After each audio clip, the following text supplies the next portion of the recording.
maarifa haya ni maarifa ya kiungu kupitia unayapata maarifa haya unayapata kupitia madhabahu ya mwanakondoo. Haya maarifa ya kiungu unayapata kupitia madhabahu ya mwanakondoo. Hakuna madhabahu nyingine ambayo unaweza ukafanya maarifa yako wewe pasipo kuiendea madhabahu ya mwanakondoo, ili upate maarifa ya kiungu na uwe na nguvu za kuweza, na uwe na mamlaka ya kuweza kukanyaga hayo matatizo. Bwana Yesu asifiwe. Kwa hiyo sasa hapa tunaona kwamba haya matatizo ambayo ni nyoka na inge. Kwa habari ya nyoka, ni aina ya hila zile unazofanyiwa na watu, hila ndani ya moyo wako. Unaweza ukawa na hila wewe mwenyewe halafu bado ukafanyiwa hila na mtu.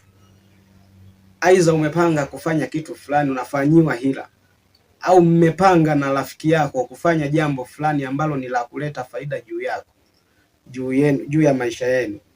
Panatokea watu wanaweka hila juu ya hiyo mipango na kukosa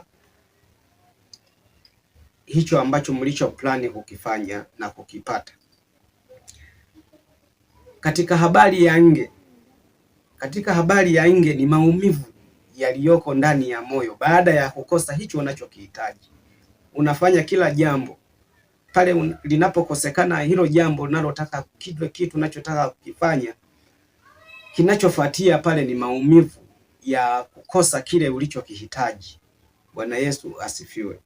Kwa hiyo hapo tunaona haya mamlaka tuliyopewa ya kukanyaga haya matatizo yote, suluhisho ni jina la Yesu. Suluhisho ni madhabahu ya mwanakondoo aliye hai. Bwana Yesu asifiwe. Na hauwezi ukawa na mamlaka wakati una madhabahu nyingine ambayo sio madhabahu ya mwanakondoo. Kinachofuata pale wewe ni kuvunja misingi yote iliyopo ndani ya moyo wako. Ni misingi yote, unavunja misingi yote uliojijengea ndani ya moyo wako. Hiyo misingi unaifuta hiyo misingi, ili sasa ujenge madhabahu ya mwanakondoo ndani ya moyo wako.